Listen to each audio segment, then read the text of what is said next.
सर्व दत्त परिवारास साष्टांग प्रणिपात. दत्त माझा मी दत्ताचा. रचना श्री गुरु दत्तचरणी अर्पण. तत्पूर्वी एक लाईक माझ्या दत्त महाराजांसाठी. माऊलींनो, आपल्या घरामध्ये जर का पितृदोष असतील, राहूंचे दोष असतील, तर काय काय होते आणि त्याच्या संदर्भात आपण कुठली काळजी घ्यायला पाहिजे हे आजच्या व्हिडिओमध्ये आपण बघणार आहोत. तर आजकाल आपल्याला बऱ्याच ठिकाणी असे दिसते की काही लोकांच्या घरामध्ये नेहमीच आर्थिक संकटे येत राहतात.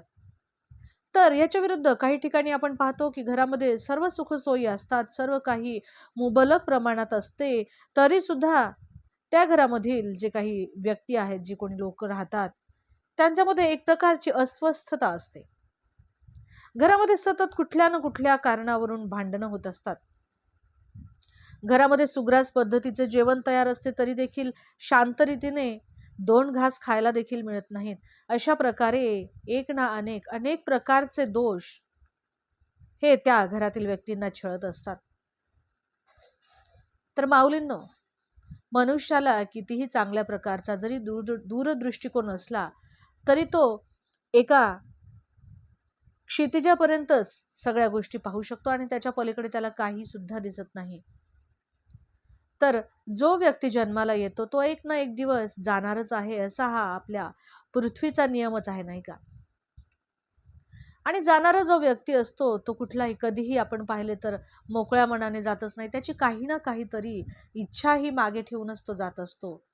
आणि अशा प्रकारचे जे अतृप्त आत्मे असतात, त्यांची कुठली ना कुठली इच्छा बाकी असते.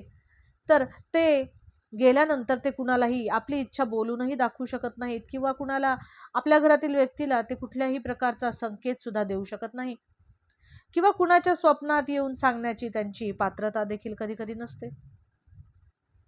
ह्याच्यामुळे काय होतात की हे जे अतृप्त आत्मे असतात हे त्या घरातील व्यक्तींना फक्त छळण्याचे कामच करत असतात. कारण की जेव्हा ते त्यांच्या देहातून निघून जातात आणि घरातील व्यक्तींना ते छळत असतात, तेव्हा त्यांना ह्या गोष्टी समजत नसतात की ते त्यांच्या मुलाला छळतायत की कुणाला छळतायत. फक्त त्यांच्या मनातील जी इच्छा असते ती इच्छा पूर्ण करून घ्यावी एवढेच, हीच एक गोष्ट त्यांना माहीत असते.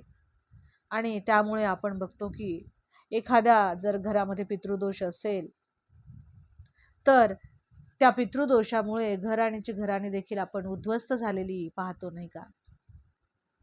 आता या सर्व गोष्टींवरती काय करावे? तर ज्यांना पितृदोष आहे अशा लोकांनी महादेवाची उपासना करावी.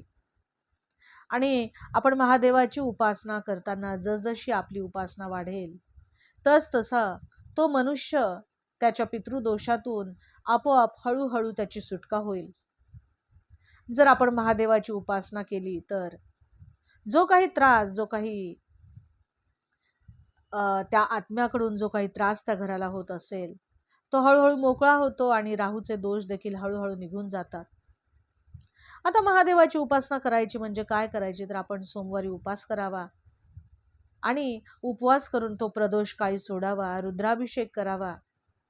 आपल्या सर्वांना माहीतच आहे की सोमवार हा महादेवाचा वार आहे आणि जर शक्य असेल तर या दिवशी आपण कोरडा उपवास करावा आणि तो संध्याकाळच्या वेळी सोडावा. आता कोरडा उपवास म्हणजे काय? तर दिवसभर शक्यतोवर आपण फराळ करू नये, निर्जल उपवास करावा आणि संध्याकाळी पाणी प्यावे आणि दिवसभर फक्त ओम नमः शिवाय याचाच आपण जप करावा, सतत नामस्मरण करावे. आता आपल्याला माहीतच आहे की शिवमूर्ती म्हणजेच साक्षात दत्त महाराज. कारण की दत्त महाराजांच्या ज्या 3 मूर्ती आहेत त्यांच्यामध्ये ब्रह्मा, विष्णू आणि महेश.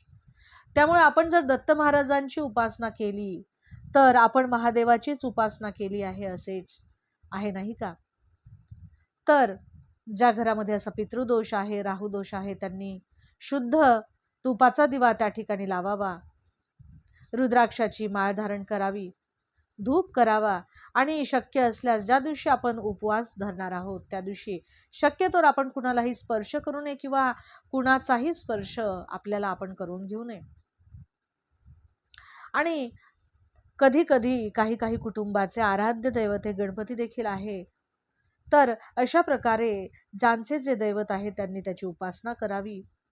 कारण की गणपती ही राहूची देवता आहे आणि त्यामुळे जर आपल्याला राहूची पीडा असेल तर आपण श्री गणेशाची अवश्य उपासना करावी. राहूचा जो दोष आहे ना, तो पिढ्यानपिढ्यासारखा चालतच असतो आणि तो शक्यतोवर लवकर संपत नाही. त्यामुळे आपल्या घराण्याचा हा राहूचा दोष घालवण्यासाठी आपण गणपतीची उपासना अवश्य करावी. अवधूत चिंतन श्री गुरुदेव दत्त. दिगंबरा दिगंबरा श्रीपादवल्लभ दिगंबरा. श्री स्वामी समर्थ.